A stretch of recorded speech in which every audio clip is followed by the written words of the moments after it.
Hello and welcome to another episode of the Final Siren. Fair to say, a little bit of a disappointing match, Oz. We've waited 5 years for some primetime footy and unfortunately didn't quite deliver.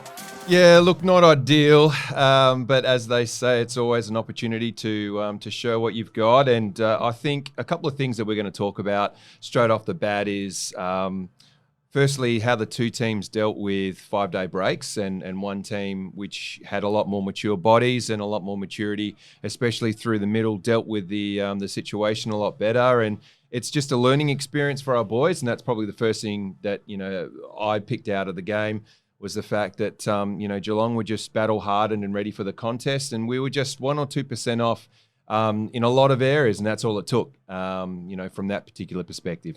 Yeah, relatively young side still, looking at guys in terms of positions and things like that and how they went. But, you think, I think we sometimes forget that Brayshaw, Serong, Chera, all young guys in the midfield going against a Selwood, Guthrie, Menengola, Dangerfield, mate. I thought Mundy showed today, he's 35 years old. I challenge any 35-year-old out there to play 2 games in 5 days of footy.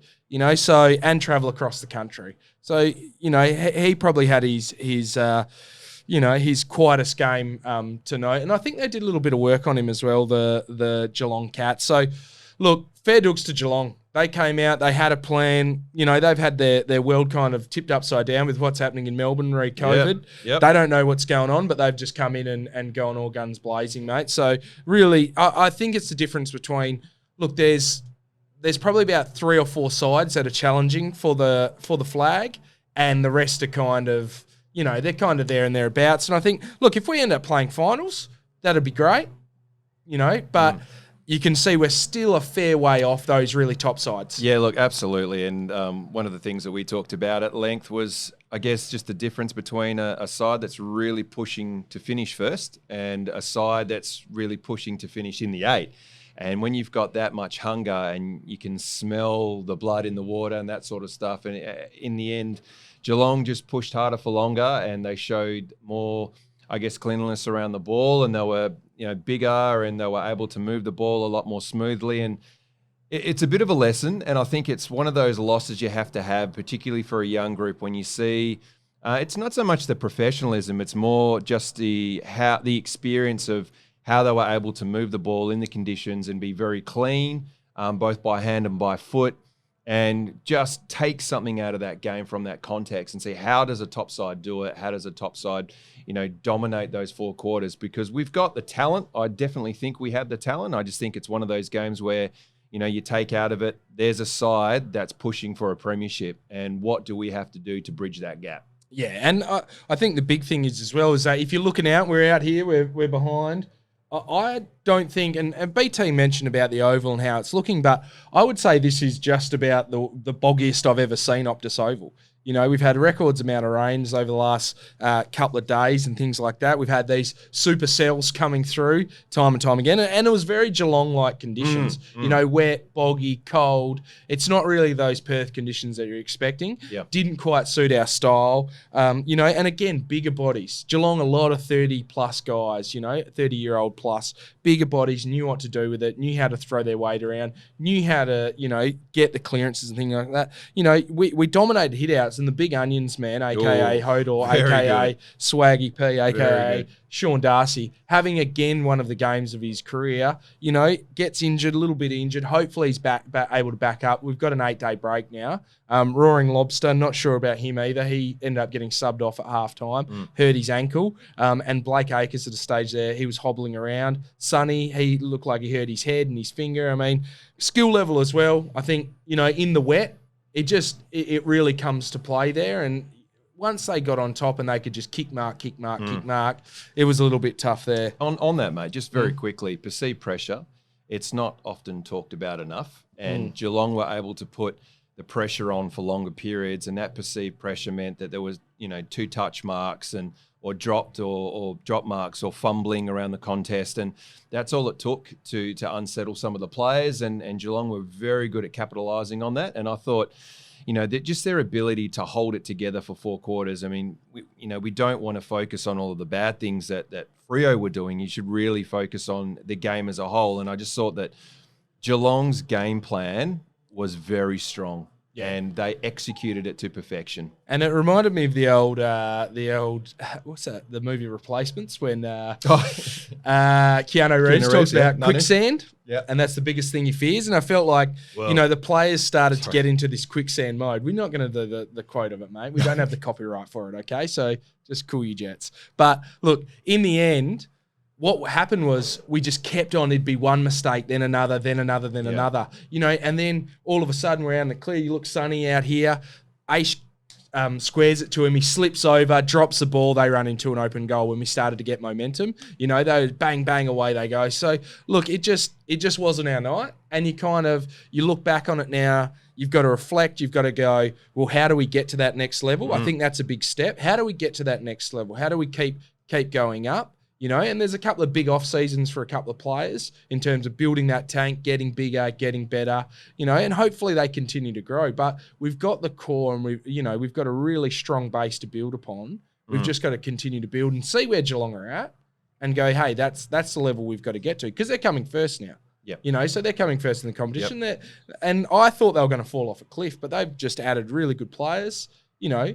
Just imagine if the Dockers could just get Higgins and Isaac Smith. Just pick up two experienced guys like that, Cameron. Yeah. 3 guys that they've picked up and you just go bang, So, look, it's a bit tough. Oz, can I talk about one real positive thing? 14-minute mark of the first quarter. Yes. Great initiative by the Freo Dockers and by everyone involved. Of course, it was the Starlight match. Being a guy who did spend some time in Year 11 in PMH, as it used to be called. Now it's Perth Children's Hospital. They've moved. That's why it's not called PMH anymore. But, mate, Starlight Foundation do such a good job. It's weird. You go in there. I actually had Dockers players come in and visit me, which is good. Hey, played them in a bit of some video games and stuff like that. Who? So that was good. Can I just ask I reckon it was old mate Gilmore Girls, I reckon. Oh, the statue at the MCG. No, he's at Telstra Dome or Marvel. Oh, Telstra. He's at Marvel. He's the banner. Yeah. He's the banner at Marvel. I reckon it might have been Duff, man. It was in 2005. 2004, sorry, okay. 2004. So that's a little side digress. But look, 14-minute mark, stand up for Millie, give it the big, 1-2 and the cheer for the minute. And I thought that was fantastic. Everyone was up and about. Bit of a Freo. Millie chant kind of got amalgamated in there. Fantastic. Yep. But the club's raised, and you guys, not the club, but I guess we are all the club, aren't we? All the members, everyone, all the fans we are the club. That's what the club is. Have raised $253,000 for Starlight. So fantastic effort from everyone out there again. Really, really proud of this club and what they do because, the Starlight Foundation is such an important thing in Perth and it's a really big game and, it's been a little bit curtailed by COVID over the last couple of years, but look, it's coming out in force and, mate, next year I really want to see. Now, I like the jumpers. There we go. But I want to see purple gold chevrons, mate. We're talking about the Utah Jazz style, mate, because those people that would probably recognise my face in the street, but when I used to come to Dockers games, mate, I used to wear the Karl Malone, the Utah Jazz alternative jumper, and, I like the look of it. Which is interesting because you used to tell me that people who wear the opposite jersey to a game that the team... No, but that's a basketball and I'm wearing purple. Just saying double standards, mate. Just saying double standards. No, the standard is, mate, if there's someone out there today wearing a Melbourne jumper, then you just, you tell them about it. All right, mate. No. Anyway, Oz, on that note, I think we'll go to a call we've got down in the change rooms for a player's interview. Yep. We're joined now by Caleb Serong. Caleb, bit of a tough game out there today, mate. Your thoughts? Yeah, it was. It was really tough. Felt like we prepared really well going to the game, but on a 5-day break, we knew they were going to be really physical with us early, especially in those conditions. You knew it was going to be a contested game, and they really showed us up and gave us a few learnings in that area. Yeah, it looked like we talked about this earlier, but obviously off a 5-day break, a few of the guys looked pretty sore, and with the bigger bodies, they were just able to handle the physicality around the contest and just show that experience.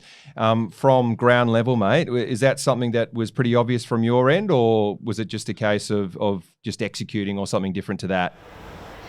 I guess it was a little bit of both. I think we had plenty of opportunities to stamp out our authority on the ball and the man, and we missed a few of those opportunities. I think that was bit to do with execution, a bit to do with mindset.